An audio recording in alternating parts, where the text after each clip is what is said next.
Vamos a Venezuela. El presidente Nicolás Maduro ha pedido a UNASUR un blindaje contra supuestas agresiones de los Estados Unidos. La escasez de alimentos no existe en Venezuela, lo que se percibe en realidad es una guerra económica. Esa es la tesis que defiende el gobierno de Nicolás Maduro, que ahora ha emprendido una campaña contra los negocios del país. Tras anunciar la ocupación temporal de 35 sucursales de la cadena de supermercados Día a Día para regular la distribución de alimentos, el Ministerio Público detuvo este jueves al presidente y vicepresidente de la cadena de farmacias Farmatodo por los delitos de boicot y desestabilización de la economía al provocar largas filas en sus puntos de venta. De momento, la cadena Farmatodo, con más de 160 tiendas en el país, ha informado que en menos de un mes ha recibido 60 inspecciones y no descartan en seguir colaborando con las autoridades para fiscalizar sus operaciones a fin de descartar un presunto boicot. Para muchos, esto no parece ser la solución al desabastecimiento y las colas. Los comerciantes perciben que el problema está en la asignación de divisas para la importación de productos y materia primas.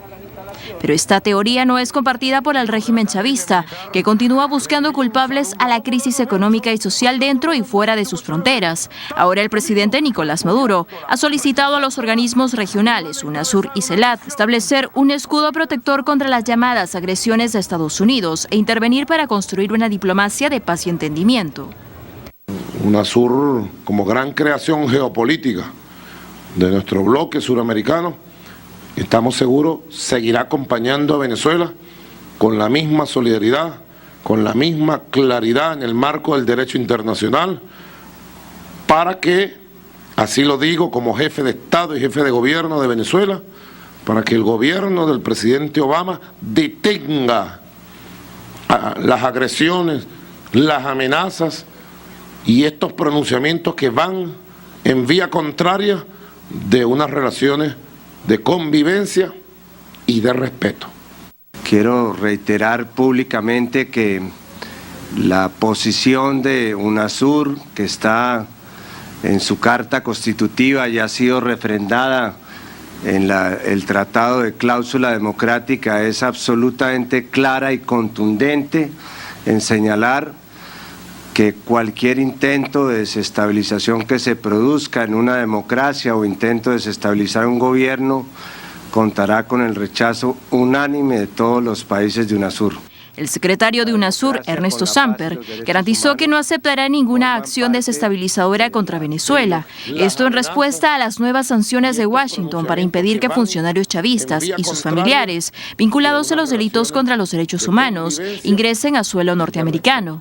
Por su parte, el gobierno de Estados Unidos ha invitado a Venezuela a sostener un diálogo directo y no recurrir a intermediarios. No hemos recibido contactos desde UNASUR sobre este asunto, ni lo esperamos, expresó a la agencia de noticias EFE un portavoz del Departamento de Estado que pidió el anonimato. El gobierno del presidente Obama. Muy bien, hay varios puntos para comentar en Venezuela, en el cual habla de supuestos planes de golpe de Estado. Los militares solamente son los únicos que pueden realizarte un golpe de Estado. Un sector que está al parecer incómodo o no estaría muy contento con lo que está sucediendo. Yo te preguntaba por el tema de los supermercados, porque al final, ¿qué razón tiene tomar partido de ellos? Lo que vas a lograr, bueno, ya reparten lo que tienen en sus almacenes y luego ¿qué? No se puede importar entonces más.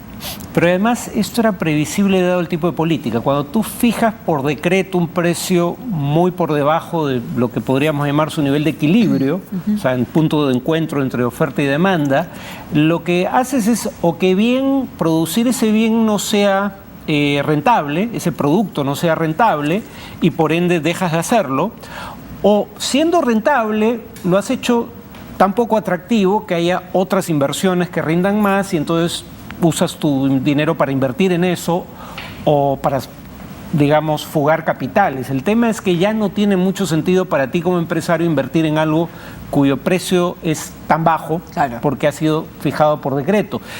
Entonces eso hace que haya menos oferta y que haya más demanda, precisamente porque es más barato el bien, y que por ende haya desabastecimiento. A ese precio no hay suficiente oferta para cubrir la demanda. Pero peor aún, es ese tipo de política el que crea incentivos para actividades al margen de la ley. Por ejemplo, vender de contrabando esos bienes. Como la gasolina en Venezuela vale, ¿qué es? 15, 20 centavos de dólar el galón. pues te llevas ese galón a Colombia, donde tiene su valor comercial, que debe estar más cerca de de los $2, y vendes a $2 el galón de gasolina en Colombia, que en Venezuela solo puedes cobrar 20 y tantos centavos. Pero en segundo lugar, muchos empresarios especulan. Nuevamente, ¿no? Precisamente porque el precio oficial es tan bajo y hay escasez, hay gente que está dispuesta a pagar precios mucho más altos para conseguir esos bienes. Entonces el tema es que si bien estos problemas de especulación existen, son en buena medida consecuencia de este tipo de políticas. También hay otra información en la cual Iván Kotler, quien fue defensa, dicen, de Nelson Mandela, se ha incorporado a la defensa de Leopoldo López. Va a viajar incluso hasta Venezuela, dicen que de manera ad honorem, lo cual representa, según los simpatizantes de López, un valioso aporte, dado que este parlamentario canadiense es reconocido por su lucha a favor de los derechos humanos. O sea, podría venir una nueva etapa en el juicio de López porque ya está por cumplir un año, ¿no? Ya en prisión. Sí, pero cuando tú contratas como abogado a un extranjero que por ende no es especialista en el derecho del país en cuestión, pero que es tan notorio públicamente, claro, por haber asumido, por ejemplo, la defensa de Nelson Mandela, lo que estás haciendo es convertir tu proceso en un juicio político. Ya. O sea, no es el que te va a dar la mejor defensa legal, pero estás asumiendo de antemano, y probablemente con razón, que como el proceso está politizado en tu contra, lo único que te queda es jugar a elevar, digamos, el perfil público del tema, hacerlo lo más visible políticamente dentro y fuera de Venezuela, para aumentar la presión contra el gobierno. Es una decisión que va en la misma dirección que el hacer que vayan primero a Venezuela, pero luego a tratar de visitar a Leopoldo López en prisión, expresidentes de Colombia y Chile, ¿no? Es un poco poner los reflectores sobre el caso, no es una defensa puramente legal. Bien, ahora nos vamos a Brasil, luego de la renuncia de la presidenta de Petrobras, João Bacari, tesorero del oficialista Partido de los Trabajadores, declaró ante la justicia. Él está implicado en un caso de soborno. El tesorero del gobernante Partido de los Trabajadores, João Bacari, acudió a la Policía Federal de Curitiba para declarar como testigo en la investigación de corrupción en torno a la petrolera estatal Petrobras. Las autoridades entregaron este jueves 4 órdenes de arresto y solicitaron la declaración de 18 personas involucradas, entre ellos Bacari, quien no ha sido formalmente acusado de ningún delito, pero que se encuentra entre los sospechosos de haber entregado fondos robados de Petrobras a empresas de ingeniería a cargo de políticos y militantes de su partido. Esto atendiendo a los señalamientos del exdirector de abastecimiento de Petrobras, Paulo Roberto Costa, y el empresario Alberto Youssef, detenidos a la fecha, y quienes indican que Bacari Nieto aseguraba un 3% de los contratos de la petrolera para pagar sobornos al Partido de los Trabajadores y otros partidos aliados. El testimonio de Bacari llega 24 horas después que la presidenta de la petrolera brasileña, María das Graças Foster, y 5 directores de la firma renunciaran a sus cargos. Tras el anuncio, el gobierno de Dilma Rousseff inició la búsqueda de sus reemplazos. Este viernes, el Consejo de Directores se reunirá para elegir a la nueva directiva. La agencia Reuters informó que de momento el presidente del gobierno corporativo, João Guelet, y el de asuntos corporativos, José Dutra, permanecerán en sus cargos. La investigación a Petrobras ha sido uno de los mayores escándalos de la primera gestión de la presidenta Dilma Rousseff, que llegó a su punto más crítico con el arresto de importantes ejecutivos proveedores de la petrolera. Tras conocerse la denuncia del supuesto fraude, Rousseff solicitó una investigación a fondo, pero estas pesquisas alcanzarían a personajes de confianza de su partido, dado que Rousseff se encargó de la Junta Directiva del Petróleo Brasileiro, SA, nombre formal de Petrobras entre los años 2003 y 2010. Muy bien, pues Petrobras es un tema pues que está muy pendiente en el gobierno de Dilma Rousseff. No sé, es un escándalo la renuncia de la presidenta, ¿no? Bueno, pero ya se hablaba de los escándalos de Petrobras durante la campaña presidencial, pero en ese entonces se hablaba de una cifra que ya era francamente impresionante, pero que se ha multiplicado casi por 10 desde entonces. Se hablaba de entre 3 y 3.500 millones de dólares.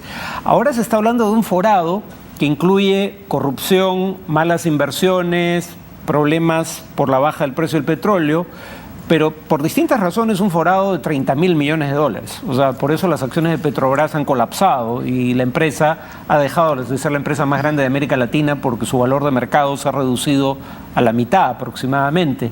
Pero digamos las cifras de las que se está hablando y curiosamente no se especifica qué parte del forado es corrupción, qué parte del forado es sencillamente ineficiencia.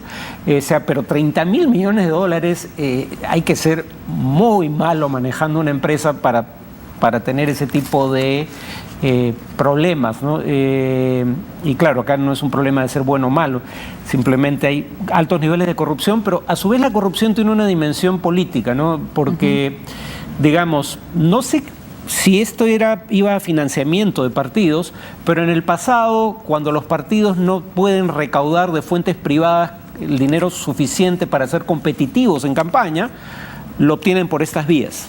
No es la primera vez que ocurre en Brasil. Y la otra cuestión es cuando no tienes mayoría propia en el Parlamento, muchas veces, en el caso brasileño, hay antecedentes de comprar la mayoría parlamentaria dándole una mensualidad a los congresistas opositores para que cambien de lealtad. Muy bien, y seguimos en la región argentina. La justicia citó al ex agente de inteligencia Antonio Estiuso, conocido también como Jaime. Sin embargo, no se presentó a declarar. Su abogado dijo que no recibieron ninguna notificación. La fiscal Viviana Fein citó a declarar a Antonio Estiuso, ex agente de inteligencia al que el gobierno argentino vinculó con el fallecimiento de Nisman. Sin embargo, su abogado Santiago Blanco advirtió que no fue notificado, por lo que ve difícil que se presente a declarar. Pese a esto, el defensor señaló que en caso se le notifique, solicitará medidas especiales de seguridad para que no se le vea el rostro y recordó que los retirados de la Secretaría de Inteligencia están obligados a guardar secreto sobre sus actividades. El ex jefe de contrainteligencia no se exige un monto para el lavado de activos, ¿no? Puede ser de 1.000. En su investigación, habría sido convocado a declarar ante la fiscal Fein como testigo en la causa.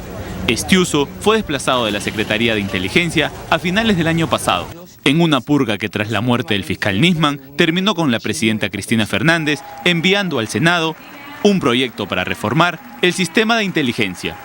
En tanto, la presidenta Cristina Fernández remitirá cartas a la actriz estadounidense Mia Farrow y a la ex tenista de la misma nacionalidad, Martina Navratilova, para hacer la aclaración correspondiente respecto de la investigación sobre la muerte de Nisman. Así lo informó Jorge Capitanich, al aludir a los duros tweets que postearon estas personalidades, en las que acusan a la jefa de Estado, incluso Farrow, tras leer una noticia del New York Times, aduciendo que la presidenta cubrió el ataque a la AMIA y mató al fiscal, opinión que fue secundada por Navratilova. Por su parte, Cristina Fernández solo tuvo una expresión de simpatía al escribir palabras con L en lugar de R, en una broma sobre los chinos que hizo en un tuit desde Beijing, sin intención de ofender, aseguró el gobierno. Fernández levantó en las redes sociales agrias críticas por haber escrito un tuit, palabras con letra L en lugar de R, broma ampliamente conocida en el mundo hispanohablante sobre la pronunciación de los asiáticos cuando hablan español. Sin embargo, China declaró que cada país tiene sus prácticas al administrar Internet y que es una cuestión de soberanía nacional, refiriéndose al polémico tuit publicado por la presidenta argentina. La Cámpora es la organización juvenil peronista que apoya a Kirchner y su comentario hacía referencia a una broma muy extendida que dice que los militantes asisten a los mítines solo para comer pan con chorizo. Kirchner, de visita en China, hizo el comentario durante la clausura en un foro con empresarios.